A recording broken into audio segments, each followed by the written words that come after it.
This podcast is brought to you by Dr. Kirk Elliott, PhD, in an uncertain economy. If you're looking for wealth management solutions and financial advice, go to kirkelliottphd.com and make an appointment today. Coming up, I'll reveal how the police state has its origins in the aftermath of 9/11 when the FBI started manufacturing terrorism to meet quotas and extract huge amounts of money from Congress. I'll give a specific case to illustrate the point. And Texas Senator Ted Cruz, author of Unwoke, joins me. We're going to talk about the growth of cultural Marxism and the threat it poses to our politics, our education system, and our way of life. Hey, if you're watching on Rumble or listening on Apple, Google, or Spotify, please subscribe to my channel. This is the Dinesh D'Souza Show.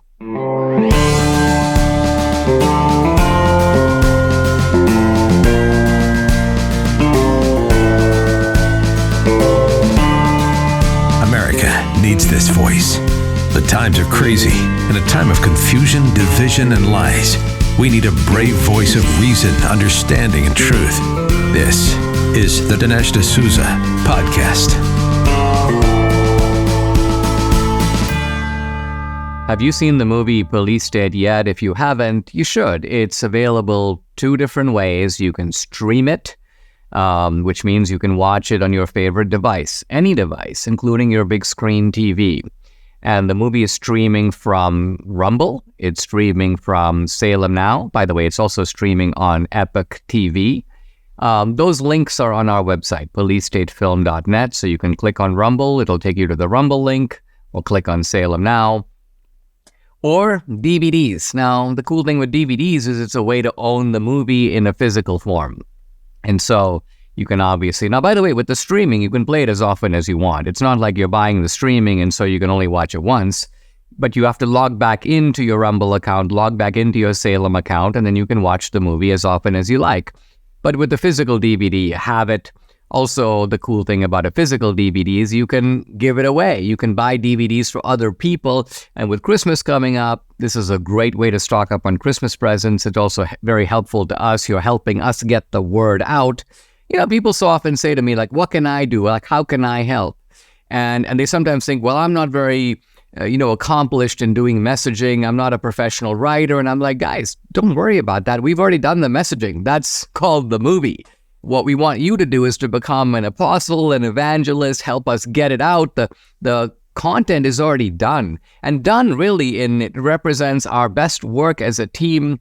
It's riveting. It's unforgettable. It will really affect people who watch this film, and they'll thank you for giving it to them. But you need to be the one that helps us to get it out there. So load up on DVDs. Good time to order them early. You'll have them in stock. All you do then is stick them in a nice little bag with a bow, and you're ready to go.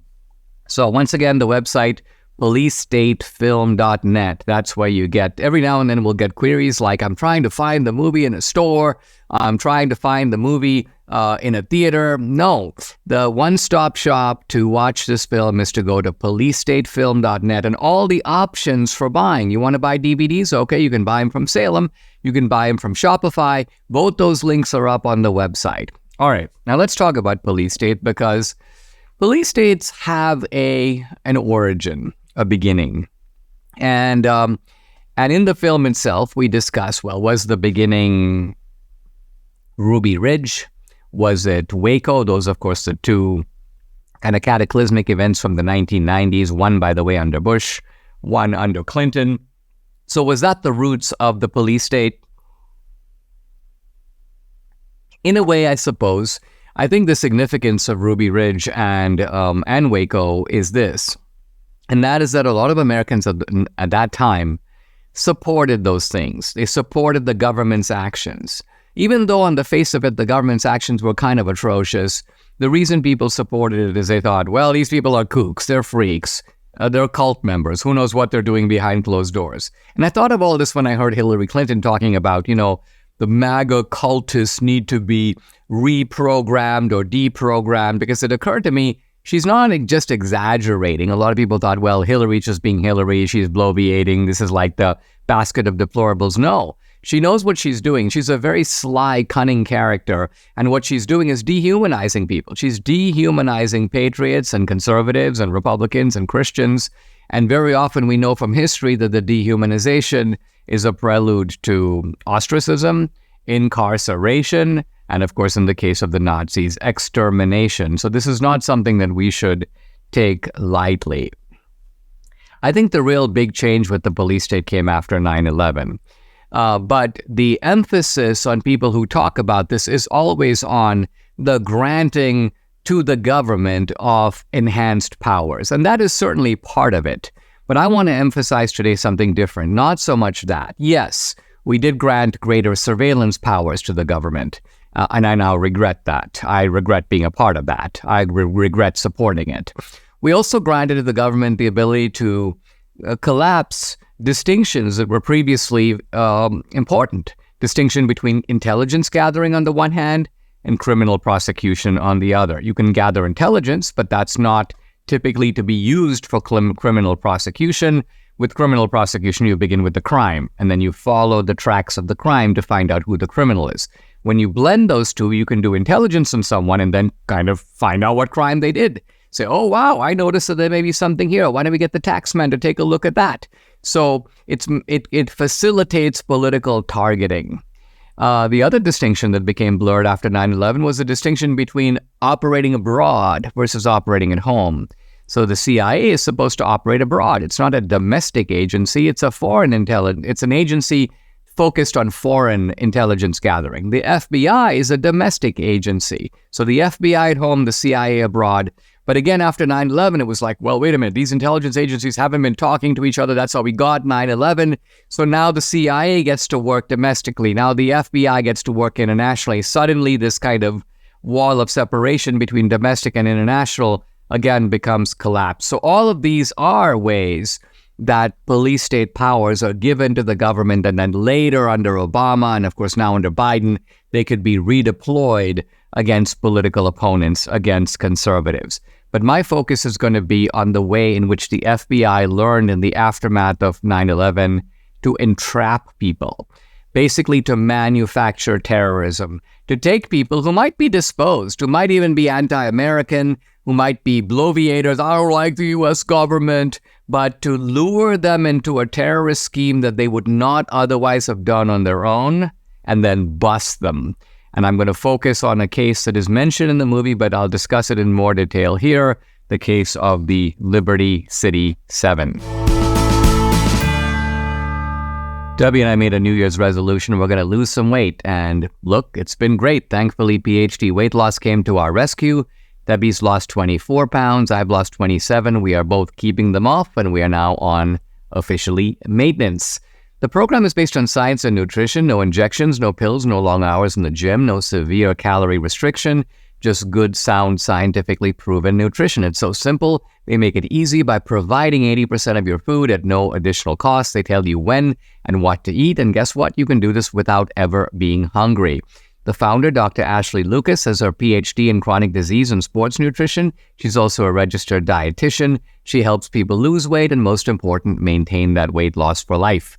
If you're ready to take the step of losing weight like Debbie and I have, call PhD Weight Loss and Nutrition. Here's the number. Write it down, 864-644-1900. You can also find them online at myphdweightloss.com. The number again to call, 864-644-1900.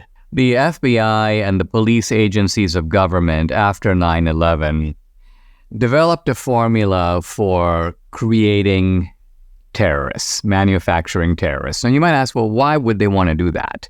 Well, the answer is simple. There was a giant river of cash that went to these police agencies in the aftermath of 9/11 to stop terrorism. And yet the foreign terrorists that this money was given to stop weren't seemingly doing anything. In fact, you probably did, and I did, expect more 9/11s, more attempted 9/11s, but that just wasn't happening. It could be because the U.S. bombing of the Taliban in Afghanistan, the attacks on Al-Qaeda abroad, immobilized that terrorist operation abroad, at least temporarily. They couldn't really pull it off.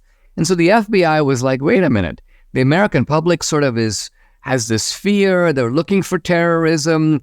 Why don't we sort of meet that demand by creating terrorists? I mean, it's an awful thing to do, and it's obviously deeply cynical, and it's actually wicked. Why? Because you're framing people for something they wouldn't otherwise do. And the formula, goes kind of like this. Let's find a couple of, angry Syrian students at NYU or at some college out in Chicago. And these guys don't like America. They're making anti-American slogans. But let's implant some FBI informants in the group who look like them. And Muslim guys, but on the FBI payroll. And the job of the Muslim guys is to stoke these guys into wanting to be terrorists. So they'll say things like, well, Muhammad, you keep talking about how you hate the U.S. Have you ever thought of joining ISIS? And the guy's like, well, no, I'm going to join ISIS. Well, why not? You're a big talker. Why don't you put your actions behind your mouth? Well, okay, I'll join ISIS, but how do I join ISIS? Well, guess what? They have a training camp coming up next year in Pakistan. Maybe you can go. Oh, no, I can't go to a training camp in Pakistan. I don't have a passport. I live with my mom. I don't have any money. I can't go to Pakistan. It's ridiculous. Well, it's not so ridiculous. It turns out that the training camp is in the summer. You don't have classes at that time. And what if we helped you to get a passport? How will you do that? Well, it's very easy. We'll just help you apply and get a passport and so on. And how much money do you have? Well, I only have $800. Well, a ticket's going to be a little bit more than that. But guess what? If you come do some work with us, we will provide you with the balance of the money. You're now going to be able to afford a passport. You can go down there. It's going to be a life-changing experience. And the guy is like, well, okay. He shows up at JFK with his passport, now with a ticket, and there's the FBI, busted, handcuffs, the media is there in attendance. We have thwarted a major case of terrorism. This is the formula. And in the film, in Police State, we use a couple of examples, and one of them, the one I want to tell you about, is the Liberty City 7. And this is a case where you got this guy, Narcil Batiste, and this guy is sort of a little bit of a scam artist. He's a religious seeker. He's a member of a group called the Seas of David. But look, they have no connection with Al-Qaeda. They have no weapons. They haven't done any terrorism. They are not terrorists.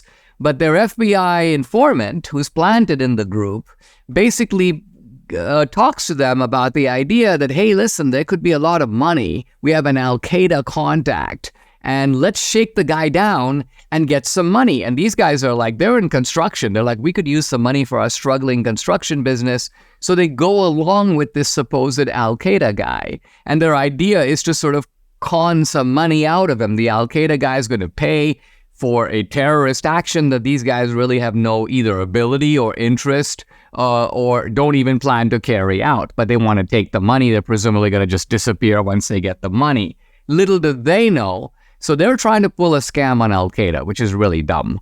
But of course, what they don't know is that the FBI is pulling a bigger scam on them. So in other words, they are like the mini scam artists, and they have somehow gotten involved with a major scammer that is looking for domestic terrorism, in this case, domestic terrorism from an Islamic source, that they can then parade on national television. And of course, later it was Alberto Gonzales, the Bush Attorney General, who goes on TV. Oh, there was a plot to attack America. Oh, there was a plot to blow up the Sears Tower in Chicago. All nonsense. This whole thing was concocted, was cooked up by the FBI. They helped this group to go along, and then they busted them, all aimed at fortifying the FBI's reputation, fortifying the resources of the police agencies of government, essentially to get taxpayer money flowing toward the thugs with badges.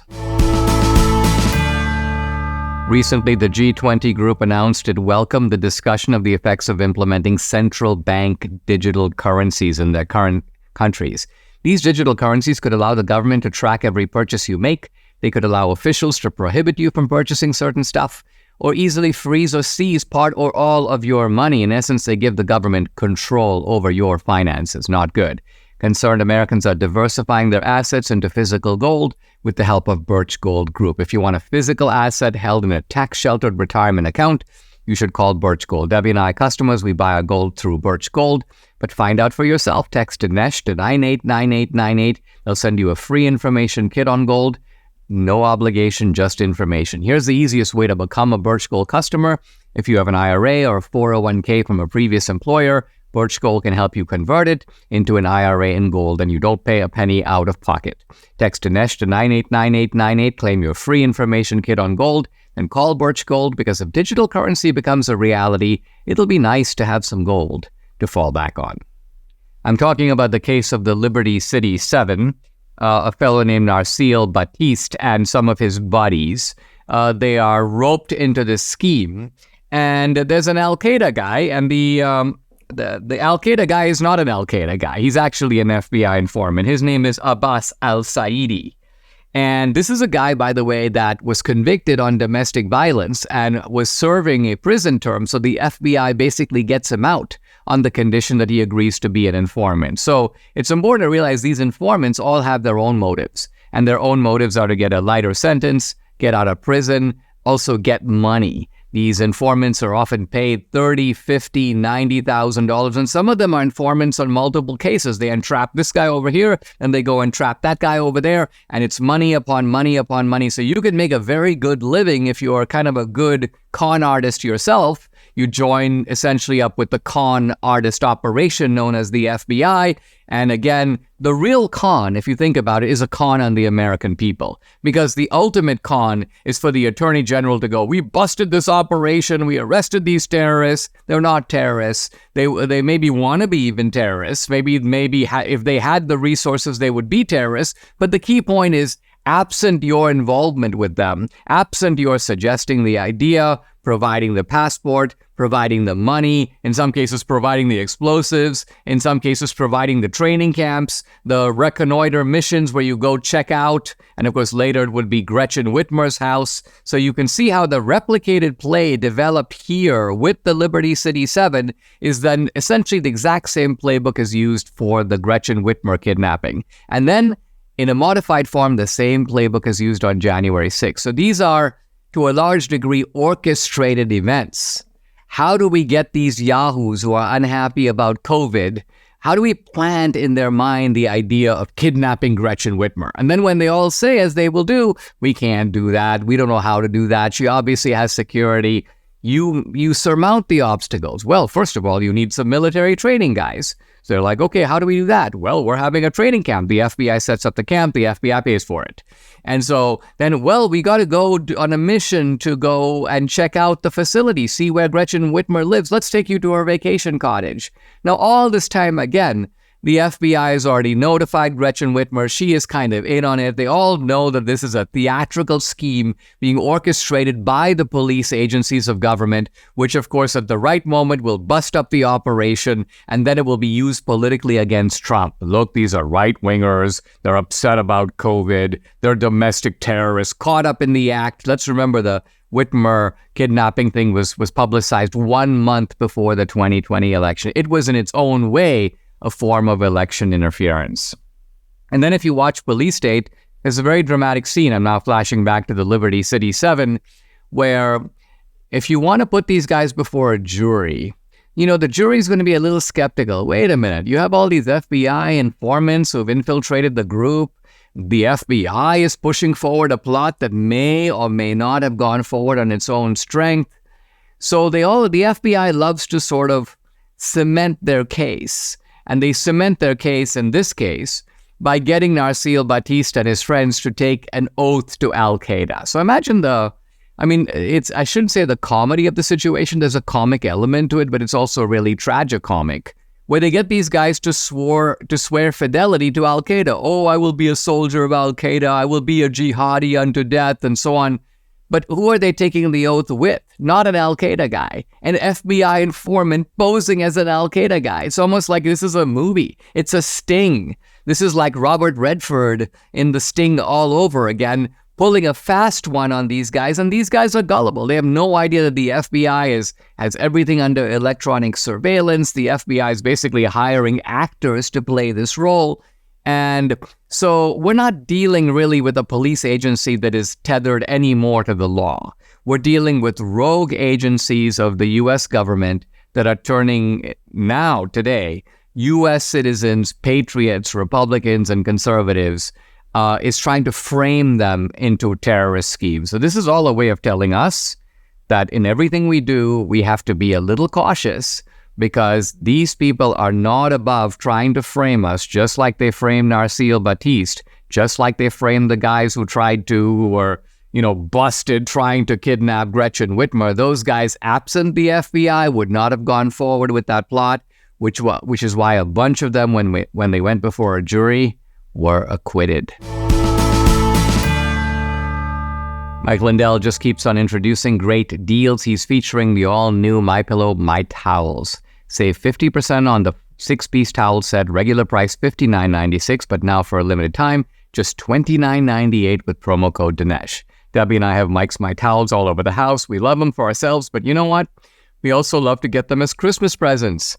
Good idea for you to think about. My Towels 6-piece set includes 2 bath towels, 2 hand towels, 2 washcloths. These towels are just amazing. The long staple length of the Sherpa cotton fibers makes them very soft. Because of the long fibers, they can wrap around each other more easily, creating a smoother and softer fabric. Soft to the touch, but without the lotiony feel, and also super absorbent. Take advantage of the 50% off on the 6-piece towel set. Call 800-876-0227. Again, the number 800-876-0227. Or go to mypillow.com. Don't forget to use the promo code. It's DINESH Dinesh. Guys, I'd like to welcome to the podcast our friend Ted Cruz. Ted Cruz has had a distinguished career. He graduated from Harvard Law School. He was a Associate Deputy Attorney General under President George W. Bush, Solicitor General of Texas after that, arguing 9 cases before the Supreme Court. Elected to the Senate in 2012, he's a member of the Judiciary Committee, and he has a new book. It's called Unwoke: How to Defeat Cultural Marxism in America. His website, tedcruz.org. Ted, welcome to the podcast. Great to have you. Talk to me about why you're a senator, you're enmeshed in the process of legislation and dealing with all the stuff that's coming down the pike from the Biden administration, but you took time aside, you felt it important to write a book about a cultural phenomenon that appears to be invading or overtaking our institutions. You use the kind of general category of the unwoke, but talk about why you thought it's important to write this book and do this expose. Well, absolutely. Dinesh, it's great to be with you. Thank you for having me. Look, I look at where our nation is, and my reaction is the same as yours. I am horrified. I think our nation is in utter crisis. And I think millions of Americans are wondering, how the hell did this happen? What happened for us to go so dramatically off course? And what this book endeavors to do is to explain that. And so the way the book is organized is it focuses on how the left seized control of the major institutions of our nation. And each chapter addresses a different institution. So chapter 1 is the universities, and I refer to the universities as the Wuhan lab of the woke virus. It's where it was invented, it's where it mutated, it's where it spread. And then each chapter goes on from there. So after that, the next chapter is K through 12 education. After that is journalism. After that is government. After that is big business. After that is big tech. After that is entertainment. And that includes Hollywood, movie, TV, music, sports. After that is science and the politicization of science. And then the final chapter is on China. And I lay out China as a central nexus that is intertwined with all of them. And what the book endeavors to do, Dinesh, is 2 things. Number 1, explain how and why this happened, how the radical left from within seized control of these institutions. But number 2, much, much more importantly, the book lays out a clear, practical battle plan for how we take them back. And each chapter ends with how we fight back, laying out the next steps, because if we don't take these institutions back, we are going to lose our country. And I think the stakes are more dire than they had been in our lifetime. Yeah, I like this very much, and I like the organization of it, because I think you're right that the original, as you say, the Wuhan lab, the incubator, the gain of function research is the university. So let's begin there. if I flash my mind back to when I was in college and probably were around roughly the same time, institutions like Harvard and Dartmouth were left-wing in that a predominance of the faculty was leaning that way. But I think you remember, and I do, that there were prominent conservatives at places like Dartmouth and Yale and Harvard, and they provided a very important kind of counterbalance. At Harvard, for example, I'll just throw out some names: the biologist E.O. Wilson, the political scientist Harvey Mansfield. There were Alan Dershowitz at that time, not a conservative, but nevertheless a classical liberal at Harvard Law School. So there was this, the universities hadn't been fully taken over. So how would you describe how the university campus went from being leftward tilted to being essentially a left monopoly, in which today you or I would be really hard-pressed? You could go through a whole elite college and be hard-pressed to name a single conservative offering a rival point of view. Yeah, no, it's an enormous challenge. What year did you graduate from Dartmouth? I graduated in 1983. 83, okay. And so I was 92 at Princeton and then 95 at Harvard Law School. So 9 years after you. Look, you're right. Those institutions were all left, and in fact, hard left when we were there. But there was a critical mass. There were conservative students who were outspoken. You and I were both very outspoken conservatives on campus. And you didn't face negative consequences. You weren't canceled. You weren't disciplined. It wasn't treated as something that must be silenced. And you're right, there were professors who also, not many, but there were a handful of professors who would present a different view. At Princeton, you had Robbie George, who's my thesis advisor and is one of the premier conservative intellectuals in the country. At Harvard, you had Charles Freed, who had been Ronald Reagan's Solicitor General, and he's someone for whom I worked in law school and was brilliant. You had a few notable conservatives. What I outline in the book is I go back to what Marxism is, and you know it, but some of the people watching your podcast may not be familiar with the origins of Marxism. Marxism began with the works of Karl Marx, and most notably in the Communist Manifesto, where he laid out a worldview that the world is economically determined, and it is in an inevitable conflict, and it's in a conflict between oppressors and victims.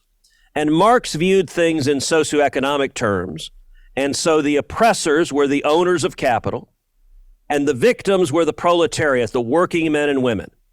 And Marx advocated for what he saw as the solution, which was the violent revolution of the proletariat to overthrow the oppressors, the owners of capital, and to use government power to redistribute the wealth and power from the oppressors to the victims. And starting in the 1960s, starting in the 1970s, Marxists began to infiltrate universities, particularly elite universities. When I was at Harvard in the 1990s, this is not hyperbole, there were more self-described Marxists, more self-described communists on the faculty than there were Republicans. You had one or two open Republicans. You had dozens of self-described Marxists on the faculty. Let's take a pause, Ted, because I want to come back into this and go into it in a little more depth. We'll be right back with Senator Ted Cruz. There's nothing worse than hearing about people living in pain. That's why I want to tell you about Keith from Washington and his Relief Factor story. Now, after years of activity, from college football to running a martial arts studio, at age 51, Keith's body felt like it was wearing out. So he gave Relief Factor a try. Keith says he now has, quote, little to no pain in my knees and highly reduced neck pain. He's feeling so much better. He pursued a second-degree black belt. Well, what a story. And you know, on a personal note, that Relief Factors work for Debbie and me, our family, and our friends. So if you're living with aches and pains, see how Relief Factor, a daily drug-free supplement, could help you feel and live better every day. To get started, try the Relief Factor 3-week Quick Start Kit. It's only $19.95. Comes with a feel better or your money back guarantee. Visit relieffactor.com or call 800-4RELIEF. Again, the number 800-4RELIEF, or go to relieffactor.com. Feel the difference. I'm back with Senator Ted Cruz, the website tedcruz.org, the book Unwoke, How to Defeat Cultural Marxism in America. Ted, you were describing the infiltration of self-conscious Marxists and communists into elite universities in the 60s and 70s. And now, was there a time when they took this economic framework of Marxism and they incorporated all the intolerance and revolutionary implications of it, but also imported some new categories, dividing people by race, by gender, by sexual orientation. So while Marx had a singular division, now you had these an elaborate division, and also some of the what the left now calls intersectionality, the cross currents of these various divisions. Yes. Did that happen between the 70s and the 90s? Yeah, no, that's exactly right. And that's when it began mutating. At first, they were plain vanilla Marxists, and they advocated for communism. But then you started to see the theory changing. And one of the first mutations was critical race theory. It uses the same Marxist frame of oppressor versus victim. But instead of being socioeconomic, it's based on race. And so it posits that America is irredeemably racist. We're in an internal conflict between races. Some races are oppressors, some are victims. And again, the solution is the violent revolution and overthrow of the oppressors and government power used to redistribute wealth and power from oppressor to victims. It went to other categories. So it went to gender, and you had feminist criticism that was the Marxist take on gender. It went to sexual orientation, queer theory, which was the Marxist take on sexual orientation. It went to gender identity, and I'll tell you, this explains now what is happening right now in the war in Israel. A couple of weeks ago, I was talking with a very, very successful Silicon Valley entrepreneur who's a man of the left. He's a Democrat. He's always been a Democrat. And he was expressing bewilderment, complete befuddlement. He said, why are so many on the left embracing anti-Semitism? Whether it's the squad in the House or whether it is university campuses with anti-Israel and anti-Semitic protests. And I explained to him, I said, listen, for the extreme left, they have coded Jews as oppressors, and they have coded Palestinians as victims. And for that reason, the cultural Marxists support the violent revolution of the people they have deemed to be victims over the oppressors, to violently overthrow them and use government power to redistribute wealth and power from them. And it's why you see so many cultural Marxists celebrating the Hamas terrorist atrocities at Harvard. 35 student groups signed an idiotic, racist, and ignorant statement that said every atrocity by Hamas, every murder of civilians, every woman and little girl who was raped, every infant who was slaughtered, all of that is 100% the fault of Israel. Why do they do that? Because cultural Marxists, they support the murder and slaughter of the oppressors. Anything that forcibly elevates the victims, that's what they're in favor of. I remember that just right after the Hamas attacks, there was a kind of anguished statement by the former Harvard president, Larry Summers. And Yes. he was saying to the effect that, I can't believe that the institution to which I've devoted so much of my life has come to this. But I read that statement a little differently than I think he meant it, because I was thinking to myself, you represent, in a sense, the liberal establishment. I mean, you were the president of Harvard University. And while you were president, you allowed this infiltration that you're describing very eloquently to occur. You didn't object to it when you had the power to stop it. In fact, ultimately, it even pushed you out of the institution. And so now you're deploring the consequences, but aren't they the consequences of the seeds that you yourself, if you didn't sow them, you allowed them to be sown? Well, you're right. Larry Summers was driven out of the presidency of Harvard in part because he maintained their differences between women and men, and the cultural Marxists would not allow that. And one of the things you asked a few minutes ago about what had changed from when we were there, And what I would say is the cultural Marxist power has become more complete. And as it's become more of a monopoly, they now are very willing to utilize force. If they were confident in their ideas, they would welcome dissent. They would welcome debate. They'd welcome discussion. They don't want discussion. They have trained these children that words are violence, and saying things I disagree with is injuring me. So therefore, I will use force and violence against you to silence your voice. And that Larry Summers, they chased away. But you're right. The institution was corrupted in part on his watch.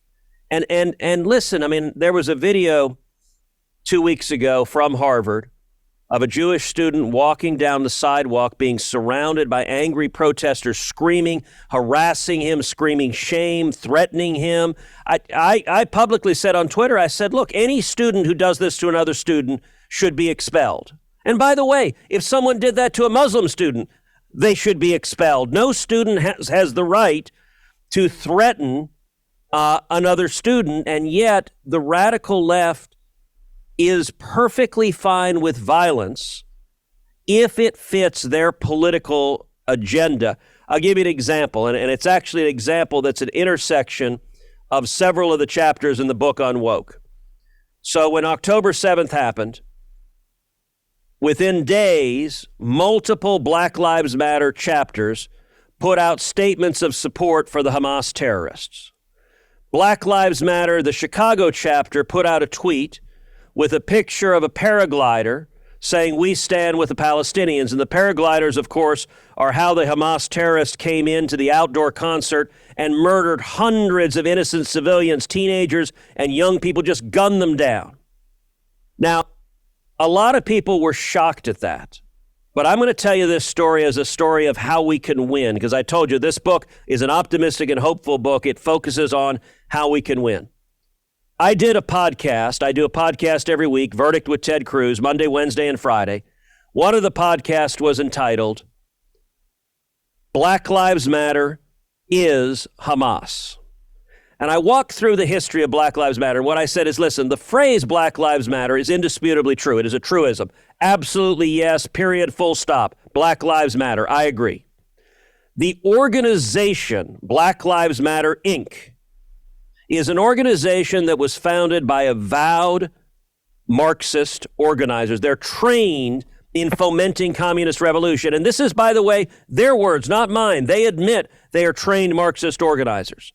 The organization and its founders are viciously racist, and they are also viciously anti-Semitic.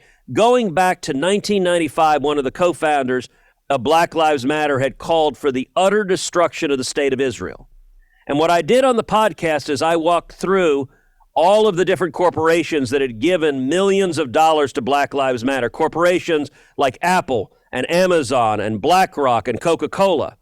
And I said, look, you ought to ask these companies, do you support the vicious racism, the anti-Semitism? Do you support the destruction of Israel? And if you don't, why are you giving your money to a Marxist organization that's fighting for that?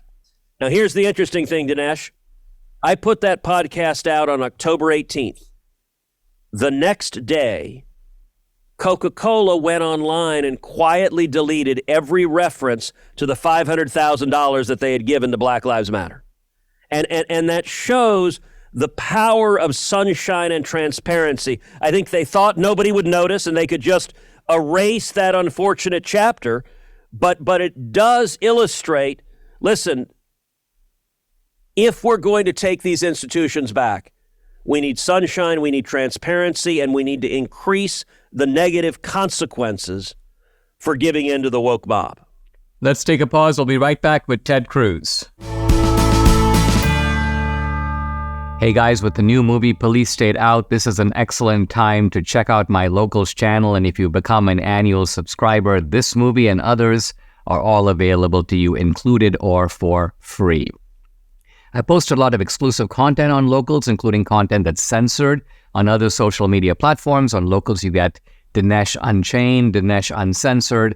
You can also interact with me directly. I do a live weekly Q&A every Tuesday, 8 p.m. Eastern.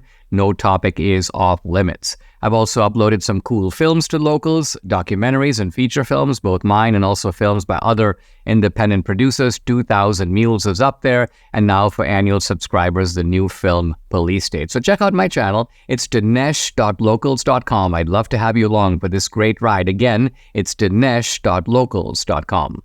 I'm back with Senator Ted Cruz. We're talking about his new book, Unwoke, How to Defeat Cultural Marxism in America, website, tedcruz.org. Ted, you mentioned something at the end of the last segment that I think is very important, that it is not merely publicizing the activities and the sort of horrific actions of the woke. It is also putting effective pressure on them in a way that makes a difference. And I think this is important because a lot of people think that if I don't go to Target anymore, or if I cancel my subscription to Disney Plus, that is going to do it. But of course, these are large and powerful corporations. It's going to take something to get a company like Costco or Coke or Disney to jump.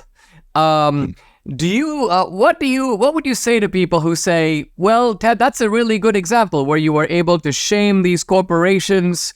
What are some similar techniques that one can do? And particularly with the university, because while I like the idea of taking them back, I also kind of throw up my hands a little bit. I say there are hundreds of institutions. What's the realistic hope that we can actually recover them? So let's talk a little bit about, let's kind of go forward to your solutions and start thinking about what is a pathway, a blueprint for fighting back against the infiltration, given how far it's gone. So I would say the strategy is threefold. Number one, sunlight and transparency. And it's worth remembering the policies of the radical left are wildly unpopular. No rational, reasonable person supports abolishing the police. No rational, reasonable person supports open borders and the chaos we have at our southern border. No rational, reasonable person supports medically sterilizing and castrating little children. And no rational, reasonable person supports and celebrates Hamas atrocities targeted at civilians. Those are not popular positions. So the left relies on power, on force and coercion, and they rely on indoctrination. And Marxists always start with the kids. It's why there's such an emphasis on university, such an emphasis on K through 12 education, because starting with the kids and indoctrination is critical. By the way, it's why not only are you seeing these protests, you're seeing the role of TikTok as China is pushing pro-Hamas propaganda. And you want to talk about a terrifying statistic. Harvard recently did a poll that among Americans 18 to 24, 51% of them believe Hamas was justified. That's what's happening when we're not countering lies with truth. Now, transparency and sunlight is part of it. Another part of it is dramatically increasing the consequences for giving in to the woke mob. And then another part of it is creating alternatives that become a safe haven for conservative or just rational points of view.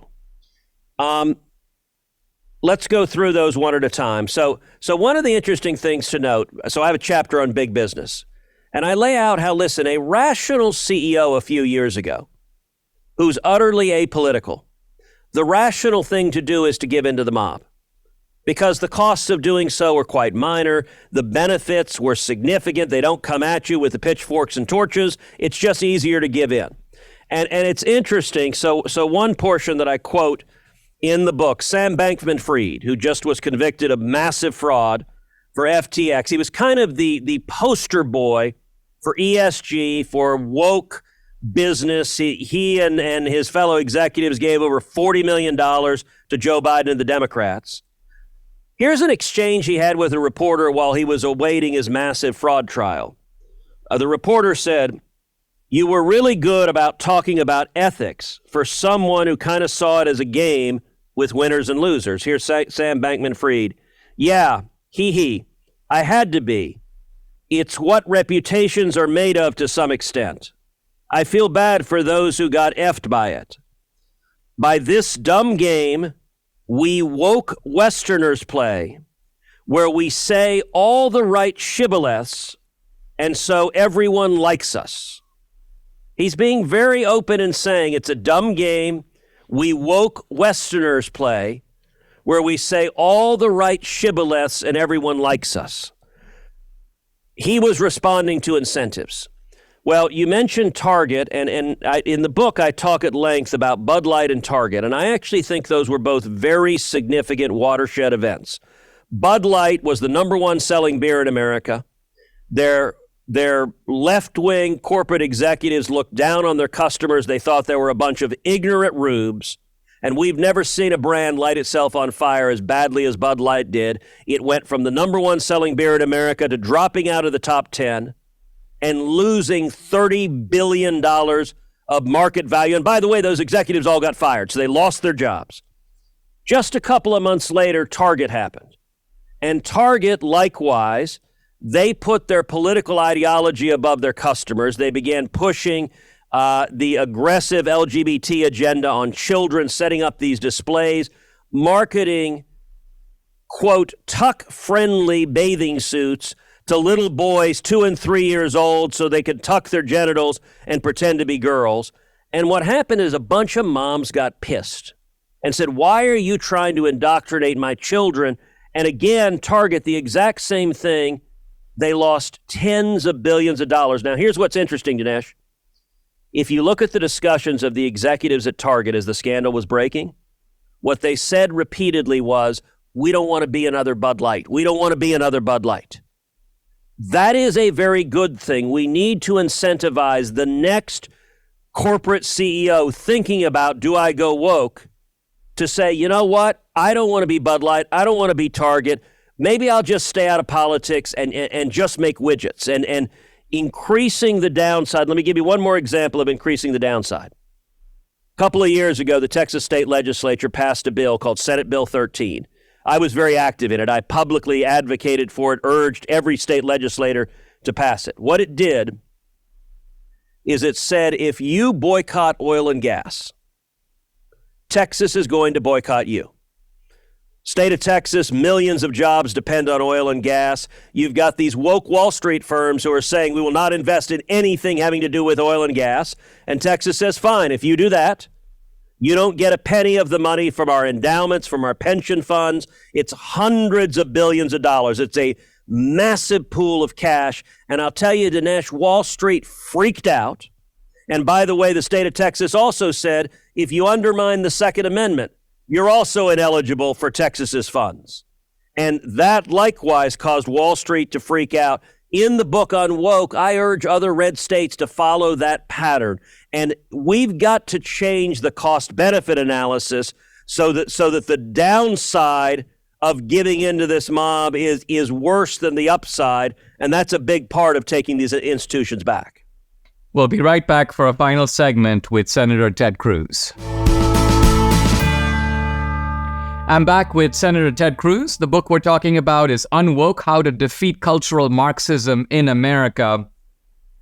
You know, Ted, as you were talking about these corporate executives, about Sam Bankman-Fried and the kind of incentives that cause people to go a certain way, I think part of the problem is that the left has developed a formula for threatening big corporations. Yes. With a very simple, think of 5 guys at UT Austin could create the Committee Against Racism. And they could call up any big company and say, we are going to list you as the biggest racist company in America unless you succumb to our 12 demands. And you know and I know that the VPs of that company would be on a Zoom call in like 1 hour to discuss the Committee Against Racism. Now, Right. I think part of what frustrates conservatives is they don't seem to have a similar kind of leverage on these companies. You'd have to organize like a nationwide boycott, and it has to reach a critical mass. Is there a way for the right to be able to put similar pressure on universities, corporations, and cause them to jump and at least take seriously what the conservatives are saying? So absolutely yes, and that's a big part of the strategy. We've got to create alternative outlets and or take over existing outlets. And look, the left understands the power of ideas. It's why they took over education. It's why they took over journalism. It's why they took over entertainment. One of the things I very explicitly call for in this book is for conservatives or libertarians who are successful business leaders, who have acquired significant resources, invest and buy organs of transmission of ideas. Go buy a newspaper. Go buy a TV station. Go buy a movie studio. Go buy a radio network. Go buy a music label. Go buy a book publishing house. The left and right, the right consistently undervalues the importance of ideas. So several years ago, and I talk about this in the book, Jeff Bezos bought the Washington Post for $300 million. Now, I am certain that Bezos did not buy the Post because he was bullish on the long-term profitability of print media. He bought the Post because he wanted to control the commanding heights of public discourse.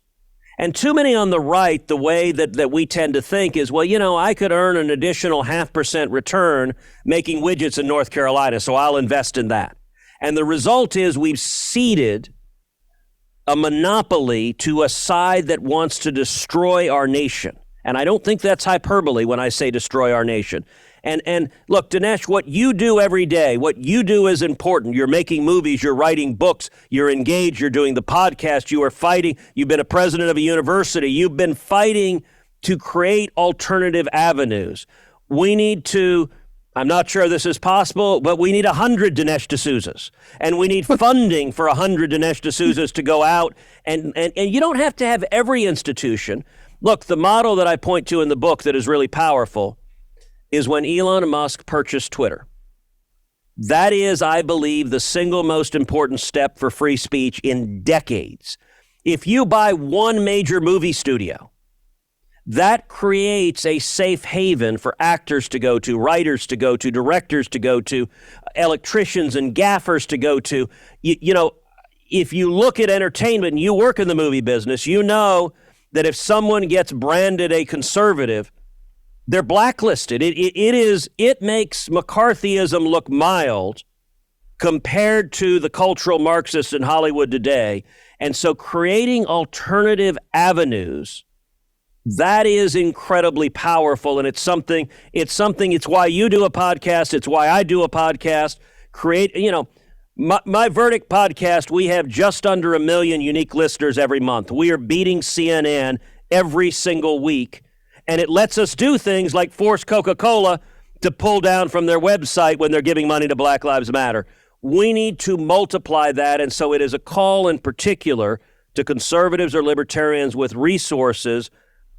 There is nothing more valuable to invest in than fighting to take back the institutions of America and fighting to take back the organs of transmission of ideas. That's the only way we begin fighting and winning these battles.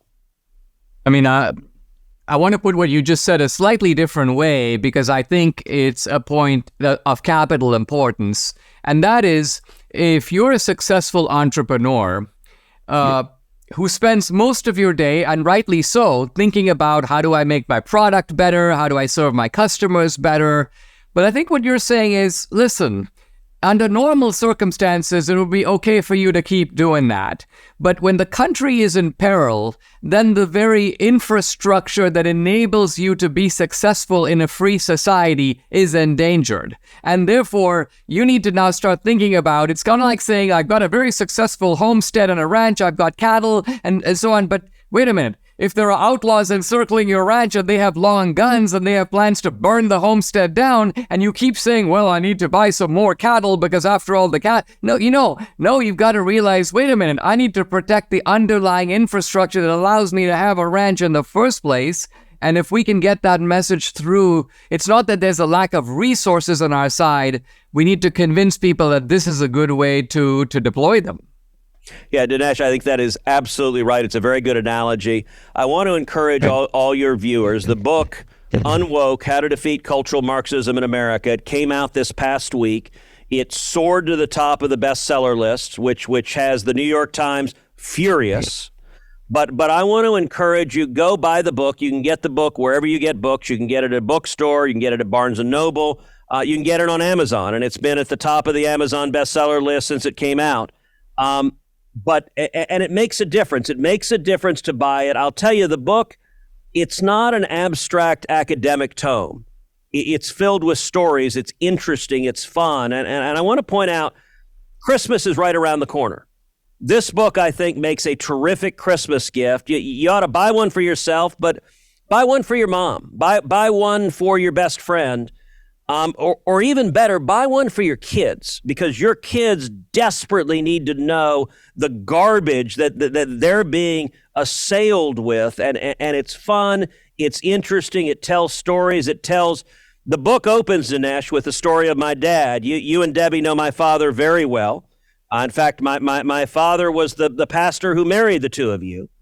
And it starts with his story where he was a teenage kid in Cuba, and he was fighting with Fidel Castro. And he was 14, and he tells me, he said, look, the revolution, they were all 14 and 15-year-old young boys. And my father was imprisoned in Cuba. He was tortured in Cuba. My aunt, my tia Sonia, was imprisoned and tortured by Castro's goons. But this is a good story to close on. It's a story my grandmother, my abuela, told me. She was a 6th grade teacher in Cuba, and when Castro took over in 1959, he sent his soldiers into the elementary schools. And the soldiers would go into the kindergartens and the first grades. And they would tell the children, they'd say, close your eyes and pray to God and ask for candy. And the kids all did so, and they'd open their eyes, and there was no candy. Then the soldiers would tell the little kids, they'd say, close your eyes and pray to Fidel Castro for candy. And they'd do so, and the soldiers would quietly place a piece of candy on each child's desk.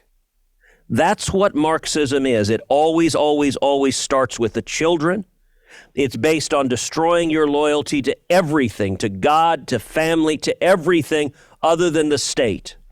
And it's based on indoctrination. And if we're going to fight back, we've got to fight in the battleground of ideas. Dinesh, what I admire most about you, and you and I have been friends a long time, is that you are a warrior in the battlefield of ideas. You understand why it matters.